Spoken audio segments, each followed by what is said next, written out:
Movie का start होता है पास्ट में ईयर 1983 में। इस साल केविन नामी बंदा एक ऐसा सिस्टम ट्रॉन बनाता है जिसमें हर चीज रियल वर्ल्ड से काफी तेज थी। वो उसे ग्रिड का नाम देता है। इसकी खासियत की वजह से केविन अपनी कॉन्शियसनेस को इस वर्चुअल वर्ल्ड में डाल देता है। 1989 में वो मुकम्मल तौर पर गायब हो जाता है और उसकी कंपनी उसके बेटे के पास चली जाती है। वो इसी प्रोजेक्ट पर काम जारी रखता है। फिर सीन शिफ्ट होता है 2010 यानी 2010 में, जब केविन का बेटा भी उसी वर्चुअल वर्ल्ड में आ जाता है, जिसकी वजह से केविन को अपनी जान सेक्रीफाइस करनी पड़ी। फिर सीन प्रेजेंट 2025 यानी 2025 में शिफ्ट होता है, जब केविन के बच्चे दो कंपनीज में डिवाइड हो गए थे। एक कंपनी का नाम एनकॉम है, जिसके सीईओ ईव और उसकी सिस्टर टेस, जबकि दूसरी कंपनी का नाम द लिंगर सिस्टम है और उसका सीईओ जूलियन है। ये दोनों कंपनीज क्रिड के लिए हर वक्त फाइट करती है। तभी सीन शिफ्ट होता है एक विजुअल कैरेक्टर पर जिसका नाम एरिस है, पर यही स्टोरी का एक्चुअल मेन कैरेक्टर है। हम देख पाते हैं कि वो सिस्टम में सबसे ज्यादा स्ट्रॉन्ग है और वो हर दूसरे सिस्टम से अच्छे से फाइट कर रहा है। अगले से वो नोटिस करता है कि उसके पार्ट्स अपग्रेड हो रहे हैं। तभी उसका क्रिएटर आता है जो असल में जूलियन था, द लिंगर सिस्टम का सीईओ। फिर सीन शिफ्ट होता है रियल वर्ल्ड में, जहाँ जूलियन सब इन्वेस्टर्स को अपनी इन्वेंशन दिखाने लाता है। वहाँ एक बहुत बड़ा सा बॉक्स पड़ा होता है जिसमें से वर्चुअल कैरेक्टर्स रियल वर्ल्ड में आते हैं। हम देखते हैं कि वो एरिस को बाहर बुलाता है, जो बहुत एडवांस था। वो बिल्कुल ठीक प्रेडिक्शंस भी करता था। वो यहाँ भी वही करता है, जिसे देखकर इन्वेस्टर्स बहुत खुश होते हैं। फिर जब वो चले जाते हैं तो हम देखते हैं कि वो वर्चुअल कैरेक्टर एक्जैक्ट 29 मिनट्स बाद गायब हो जाता है, यानी रियल वर्ल्ड में वो कुछ देर ही रह सका। जूलियन अपनी माँ से कहता है कि वो परमानेंट कोड ढूंढ लेगा, जिससे वर्चुअल कैरेक्टर्स रियल लाइफ में परमानेंटली रह सकेंगे। उसकी माँ उसे जल्दी काम करने को कहती है ताकि बाद में कोई इशू न बने। सीन शिफ्ट होता है अलास्का में। ईव एक प्राइवेट रिसर्च स्टेशन पर पहुंचती है। ये वही प्लेस थी जो पहले केविन ने बनाई और बाद में उसकी सिस्टर टेस ने उसे यूज किया। अब टेस नहीं रही, वो किसी बीमारी की वजह से मर चुकी होती है। स्क्रीन पर टेस का रिकॉर्डेड मैसेज चलता है। ईव मैसेज सुनकर बहुत खुश होती है। कुछ देर बाद ईव के साथ उसका दोस्त सेथ भी आ जाता है। दोनों मिलकर टेस के रिसर्च नोट्स पर काम करते हैं। टेस ने अपनी लाइफ के आखिरी दिनों में एक चीज ढूंढनी शुरू की थी, एक ऐसा कोड जो डिजिटल प्रोग्राम्स को रियल दुनिया में परमानेंट बना सके। वो कोड जिसे सब लोग परमानेंस कोड कहते हैं। ये सीन काफी दिन बाद शिफ्ट होता है। अचानक ईव का दोस्त एक स्क्रीन की तरफ देखता है। स्क्रीन पर एक डबल हेलिक्स शेप का मिस्टीरियस कोड अपीयर होता है और ये वही परमानेंस कोड होता है। सीन कट होता है। वो ग्रिड के अंदर एक और स्ट्रीट डिजाइन करते हैं, एक डिजिटल प्लान जिसे वो लेजर्स के जरिए रियल दुनिया में लाना चाहते हैं।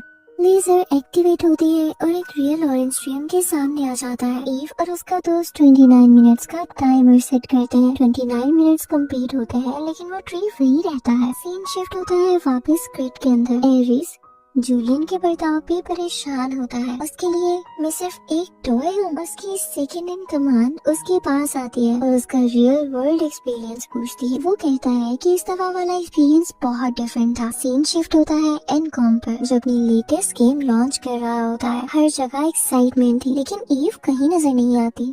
चीफ टेक्नोलॉजी ऑफिसर ईव से मिलना चाहता है, लेकिन ईव अपने सीक्रेट मिशन पर होती है। दूसरी तरफ जूलियन अपनी लैब में बैठकर एनकॉम को हैक करने का सोचता है। उसकी मां अंदर आती है और उसे ये सब करने से मना करती है। जूलियन कहता है कि ईव भी परमानेंस कोड के पीछे है और मुझे उससे पहले वो चाहिए। सीन शिफ्ट होता है ग्रिड के अंदर, जहाँ एरिस और कुछ सोल्जर्स मिलकर एनकॉम पर अटैक करते हैं। सडनली अलार्म्स बजने लगते हैं। एनकॉम की डिजिटल गार्ड्स ये अटैक डिटेक्ट कर लेते हैं। एक स्पेशल डिवाइस एक्टिवेट होती है जो बिल्डिंग के एक साइड में एक होल ओपन करती है। उस होल से एरिस और उनके सोल्जर प्रोग्राम्स एंटर करते हैं। ग्रिड के अंदर इंटेंस बैटल स्टार्ट हो जाती है। द लिंगर के सोल्जर प्रोग्राम स्पीड से डिजिटल कार्ड्स को क्रैश कर रहे होते हैं। एरिस एक इंफॉर्मेशन ब्लॉक तक पहुंचता है जहां जूलियन को रिमोट एक्सेस मिलता है, लेकिन एरिस डिस्ट्रैक्ट हो जाता है जब एक स्क्रीन पर ईव का एक पुराना इंटरव्यू चलता है। एरिस यहाँ कुछ सेकंड्स के लिए फ्रीज हो गया था, जैसे वो पहली बार किसी इमोशन से टच हुआ हो। तो एरिस जूलियन की आवाज से जागता है और फाइनली ईव का यूजर फाइल ढूंढ निकालता है। द लिंगर सोल्जर्स ग्रिड से एस्केप करने लगते हैं, लेकिन एनकॉम के सिक्योरिटी प्रोग्राम्स उन्हें रोकने के लिए आ जाते हैं। द लिंगर के सोल्जर्स क्लियरली स्ट्रॉन्ग होते हैं, तो वो हर अटैक को इजीली ब्लॉक कर देते हैं। एरिस देखता है कि उसका एक सोल्जर अब भी फाइट कर रहा है और इंजर्ड है। वो वापस जाकर गार्ड्स को डिस्ट्रॉय करता है और अपनी टीममेट को बचा लेता है। जूलियन ये सब देखकर गुस्सा हो जाता है और वो एक मैसिव डिजिटल एक्सप्लोजन करता है जिससे ग्रिड का पूरा सर्वर ब्लास्ट हो जाता है। सीन शिफ्ट होता है एनकॉम इवेंट के अंदर, जहाँ स्क्रीन्स ब्लैक हो जाती हैं और उनका गेमिंग इवेंट कैंसिल कर दिया जाता है। एरिस फिर ग्रिड में उठता है। वो देखता है कि उसका इंजर्ड सोल्जर फिर से जिंदा नहीं हुआ। जूलियन उसे बताता है कि फेलियर्स कभी जिंदा नहीं बचते। एरिस को इस बात से गिल्ट और एंग्री फील होता है, जिससे हमें पता चलता है कि एरिस अब ह्यूमन जैसी फीलिंग्स रखने लगा है। सीन शिफ्ट होता है वापस अलास्का में। ईव और उसका दोस्त अपना इक्विपमेंट पैक करते हैं और उनका स्मॉल एयरक्राफ्ट स्काई में टेक ऑफ करता है। ये उस जेट में वही ऑरेंज यूज करते हैं जो इन्होंने ग्रिड से मंगवाया था। फिर सीन दोबारा जूलियन पर जाता है जो एरिस को ईव को ढूंढने को कहता है। एरिस ईव का सारा डेटा देख रहा होता है, तभी उसे ईव की लोकेशन का पता चलता है, जिससे वो अपनी टीममेट के साथ 29 मिनट्स के लिए ईव का पीछा करता है। उसके पास एक मॉडर्न बाइक आती है जो रास्ते में हर चीज को तबाह कर रही थी। ईव किसी तरह उसके टीममेट को मार के उसकी बाइक ले लेती है और वहाँ से भाग जाती है। एरिस भी उसका पीछा करने लगता है। ईव भी उसके बाइक का कंट्रोल समझ जाती है, लेकिन एंड में दोनों की बाइक्स क्रैश हो जाती है। ये देखकर ईव परमानेंट स्क्वाड को पानी में डिस्ट्रॉय कर देती है। तभी जूलियन वहाँ एक हेलीकॉप्टर को भेजता है जो दोनों को ग्रिड में ले जाता है। अब ईव भी ग्रिड में आ चुकी थी। एरिस को ये सब बुरा लगता है और वो इसकी शिकायत करता है, जिस पर जूलियन उसे मेल फंक्शन कहकर डिस्ट्रॉय करने का कहता है। एरिस बहुत पावरफुल था। वो ईव को अपनी बाइक पे बिठाकर रियल वर्ल्ड में जाने का सोचता है। वो अपनी स्किल्स का यूज करके बाकी टीममेट्स को चकमा दे देता है और आखिर दोनों रियल वर्ल्ड में टेलीपोर्ट हो जाते हैं। वहाँ उन्हें मिलता है जूलियन जो एरिस को रुकने के लिए कहता है, लेकिन वो उसकी बात नहीं सुनता। दोनों सिर्फ 29 मिनट्स के लिए दुनिया में आए थे। उनका मकसद परमानेंट स्क्वाड की कॉपी ढूंढना था, जिससे वो हमेशा के लिए रियल वर्ल्ड में आ सके। वो एक वैन लेकर केविन के एक ओल्ड कंप्यूटर की तरफ जाते हैं, लेकिन रास्ता बहुत लंबा था तो एक शॉप में चले जाते हैं। ईव अपने एक दोस्त को कहती है कि वो डिजिटलाइजर गन वहाँ से लेकर आए। फिर एरिस